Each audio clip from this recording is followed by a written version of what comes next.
Hello, Thom Jones. It is awesome to join you today, catch up on all things Navigate 360 and school safety together. It's been a while. It has been. That's for sure. There's always a lot happening in the world of school safety. That's for sure. There is. I keep, saying, if we could just get through this period, things will settle down. We'll be able to kind of catch our breath a little bit, but that never comes. That never happens. And so, Yeah. it's good. It's good that we have so many people in the field, friends, colleagues, industry experts like you that, we're all in this together. So, but it is nonstop for sure. It is definitely nonstop. It's something that, as a former administrator, we always used to talk in education that it's not a destination, it's a journey. And Yes. now that I've been involved in school safety, it fits right in there because there's no destination. It's definitely a journey when it comes to school safety.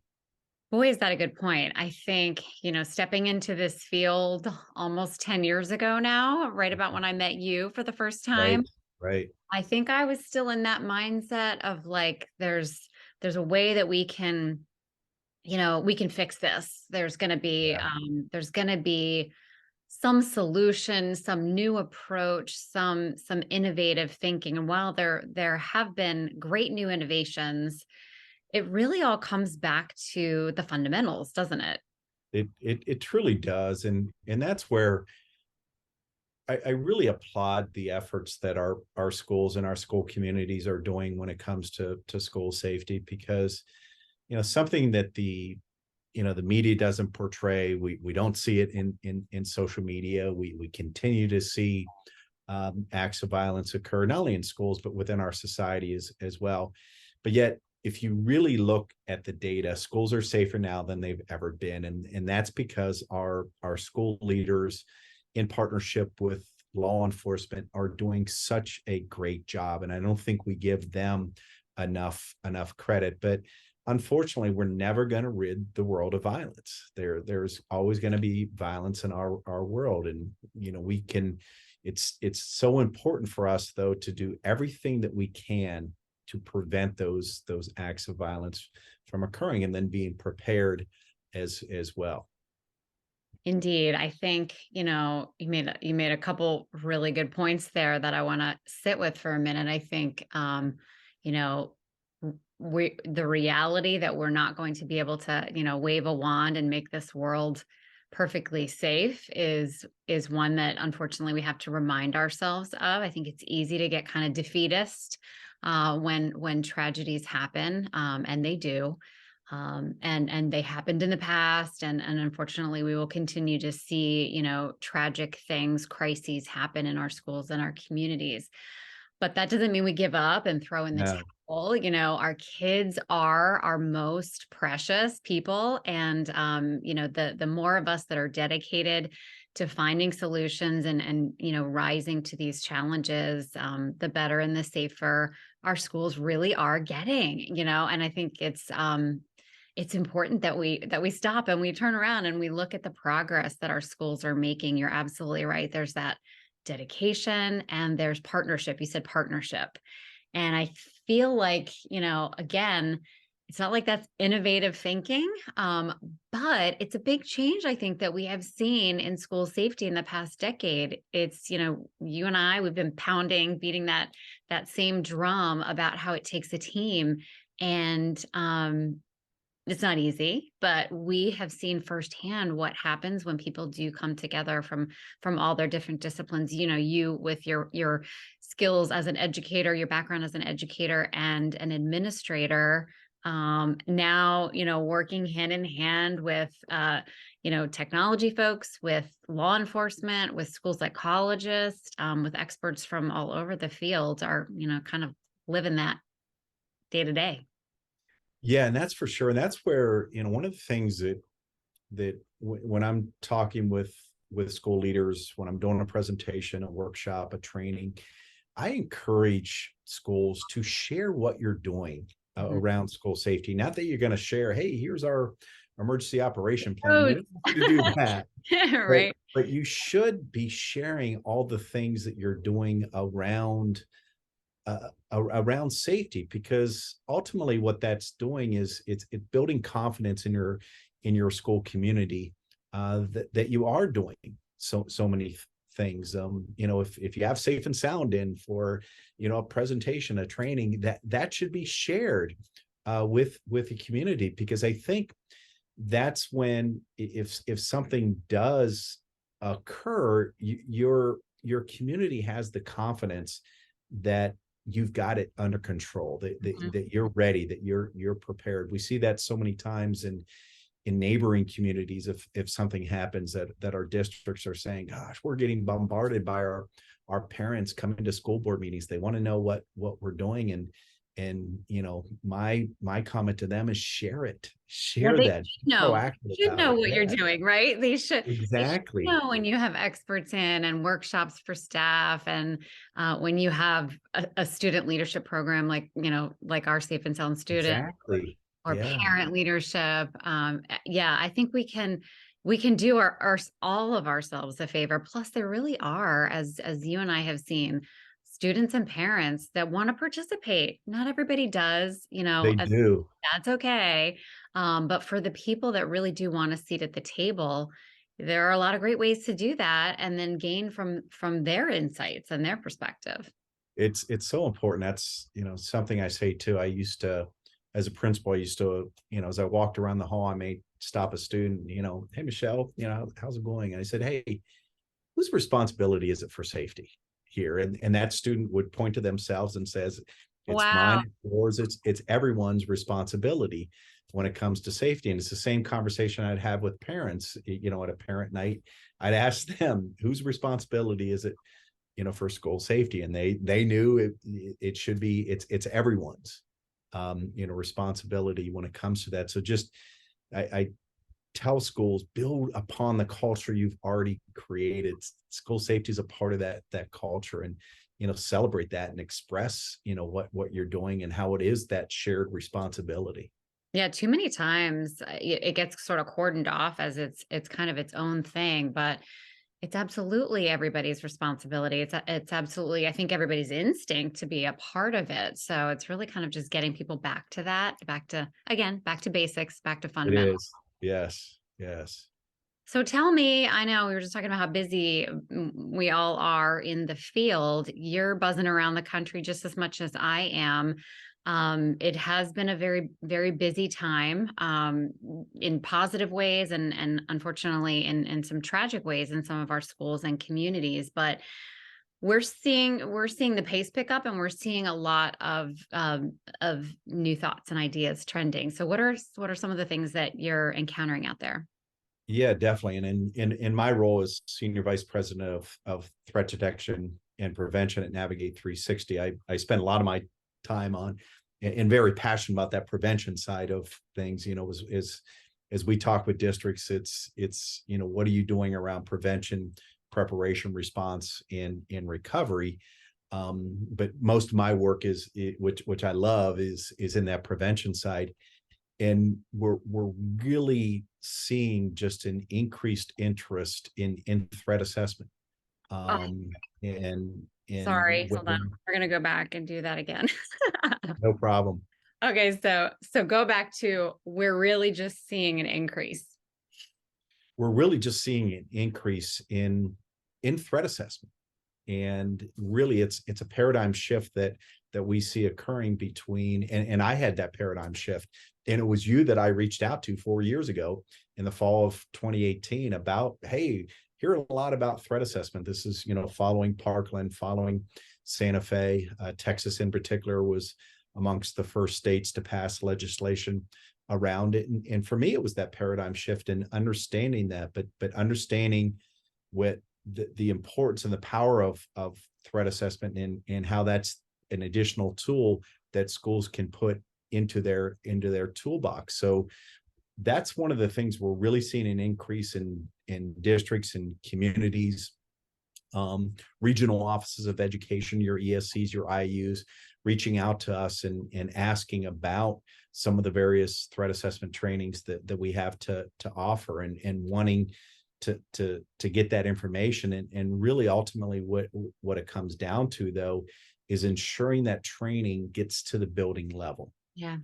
They're the ones who are going to be on the on the ground, dealing with those issues. And what we're seeing through the trainings as well that we're able to provide is just that increase in confidence that these teams get as a result of that. And really see too is, whoa, this isn't necessarily one more thing I have to do when it comes to everything else I have to do, but yet it just fits with it, and it just makes so much sense because ultimately they see themselves as problem solvers. How can we help this youth who has a problem, who's trying to solve the problem in a negative, potentially violent way? How can we help them solve this problem and get on that better path? So I would say threat assessment is definitely something that we have just it just continues to climb as far as the interest, which I think is great because I think it's so proactive. How can we catch these individuals earlier on when they pose that threat, as opposed to when they make or carry out that threat? How can we look at this from a non-punitive perspective as well? The importance of early intervention. That's another aha moment for these districts that we see is, typically, and this was a study that was out of the university or out of Virginia here, with Virginia Public Schools here a couple of years ago, the peak grade level in districts that run threat assessment with a high level of fidelity, the peak grade level is the fourth grade. But those are low level threats that they're dealing with. How And can that's we what we want, right? We want to exactly deal with the low level threats. It does not need to be a burning building in order no, to and respond. I typically ask when I share that research with them, I say, well, what do we know about reading and math intervention? Do we wait till they're in middle school and high school to intervene? No, it's important to intervene at the elementary grade level. Same thing when it comes to students that exhibit this type of behavior. We've got to intervene, identify and intervene. And most of those students, as I share when I'm doing a training, is most of those students that we identify at that early age, I can handle that as a principal, working with my staff, working with the parents, and get that student on a better path where we may never have a deal with that student again from a threat assessment perspective. But it's so important, though, that we understand that, and again, that's kind of a aha moment that we see when we share that study. What? Elementary level, and then it's like, oh, that makes sense. Right? Yeah, no, I agree with you 100%. I think too, you and I, as former educators, you know, when we stumbled upon a threat assessment, on each of our journeys, for me, around 2013, I began having conversations first with Gavin DeBecker Associates. I had a relationship with Gavin DeBecker, who wrote the Gift of Fear, which is, I think, a great, like, there you go, right? It's a great kind of layman's entry point into this conversation, and really just kind of like trusting your gut and knowing what to do about these things. But as an educator, when I started to realize that there is a process here, there's like a science behind it, that really kind of harkened back to what we do as educators all the time. It is problem solving, as you said. It's a lot of diagnostician kind of, whether we're assessing someone's reading progress or math progress. These types of processes are very natural to our educators. Exactly. And we work together in multidisciplinary teams to address students' special needs, students who are struggling in math and whatever it may be, and in family life, pulling in our school counselors, our school psychologists, our social workers, and our community resources. And so, learning about threat assessment all those years ago, it was like that same kind of like light bulb went off, and it's like, oh, well, this makes sense. And it's kind of a process parallel to what we do, because what it comes down to is intervention, right? It really just is. Does. It sounds scary, threat assessment, but we're actually really just talking about behavioral threat assessment and management. And these are interventions that we put in place to follow a child along, or an individual in the community, meet those needs and manage those issues so that they can be safe and everybody else can be too. Exactly. For sure. And that's where, what with districts that implement threat assessment, what they're doing is increasing their standard of care and decreasing their liability as well. And not that everything we do is based on, oh my gosh, liability, but you have to take that into consideration. And also it allows, as a district leader, it allows your buildings, as they deal with threats, you have the confidence that they're all looking at it through the same lens, Yeah.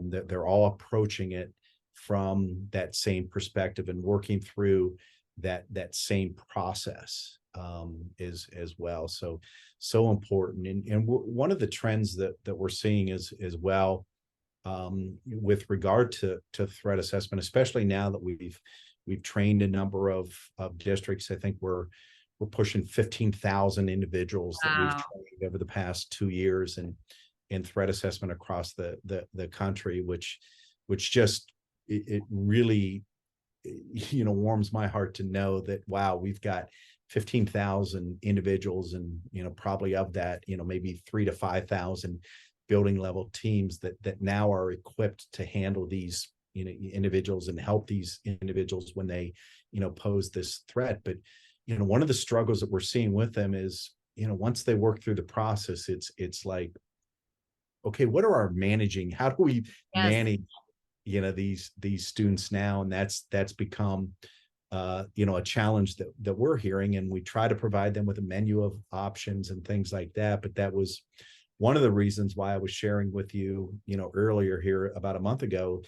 We had another company, PBIS Rewards, the Positive Behavior Intervention Supports, come on board with us. And one of the reasons why is we want to give, districts, hey, here's an option, for you from a positive behavior intervention supports, opportunity. So I was super excited about this, because it just fits within the threat detection and prevention side of things, and it's really going to help equip districts who are struggling, to find some of these interventions, and how do we manage these students on a regular basis. We're going to give them an additional option as far as what they can have, that's so, which is why I'm super excited to have PBIS Rewards as a part of the Navigate360 family. I love that. I mean, it really is, calling upon that more comprehensive view that we advocate for at Safe and Sound Schools, really pulling in all of the disciplines, so to speak, of school safety,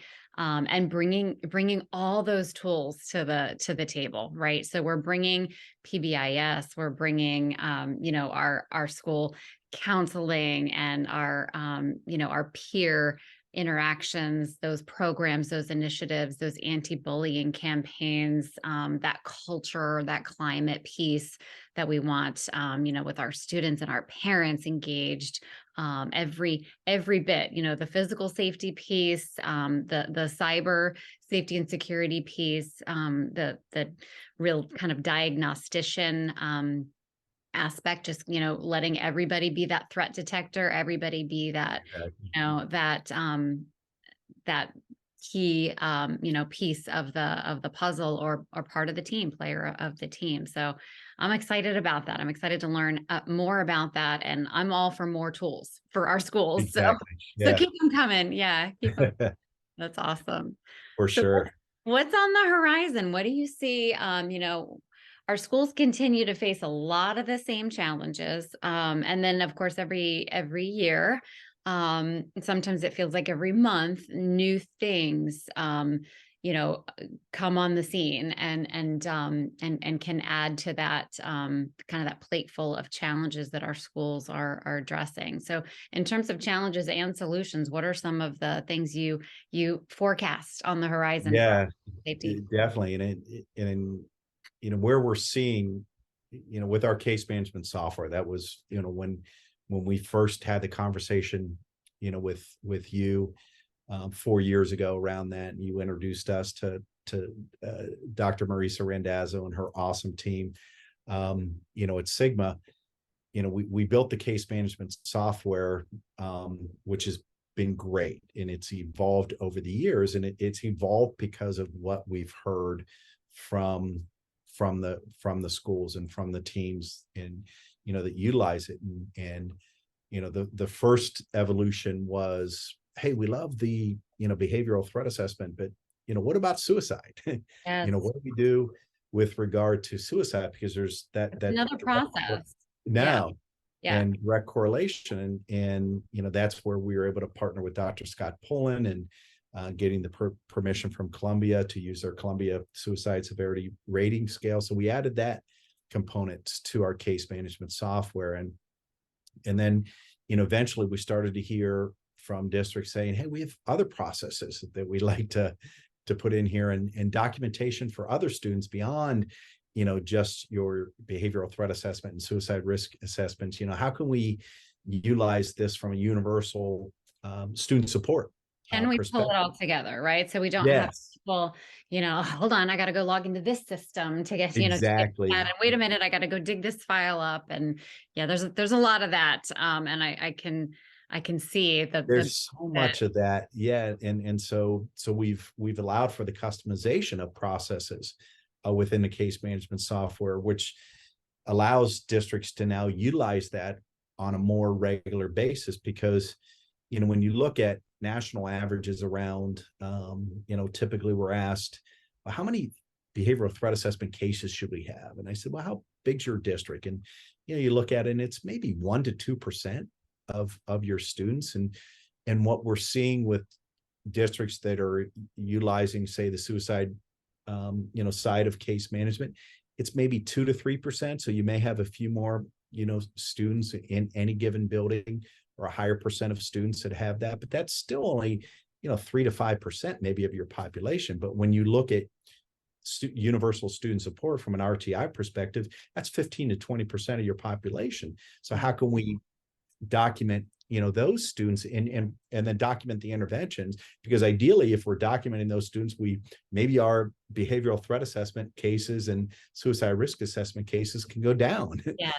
a little bit as a result of that. So we've added that customization to the case management, and we're continuing to build upon that. But one of the trends, and one of the asks that we're getting from districts across the country is, well, how do we bring in the various data points in on this? Because even though your SIS may house so much of student discipline, attendance, academics, it's you can't really look at that and really understand a picture, the trends of maybe what a student or a group of students, what we're seeing there. So one of the things we're really looking at and investing a lot in is how can we assist these districts when it comes to really analyzing that data and identifying those trends, or that early identification, the early interventions that we can provide. But we've got to,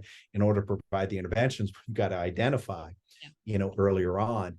And so we're really working with that, because one of the things I've always said when it comes to data, schools are not going to die from starvation when it comes to data. They're going to die from indigestion when it comes to that. So They're gonna we're looking at how we can drowning in organize that data. Yeah, and tie drowning. it in, and then document that, and then follow those students, and provide them earlier with the interventions that they need. But like I said, we've got to be able to identify them before we can provide the correct intervention. So that's one of the big projects that we as a company are taking on.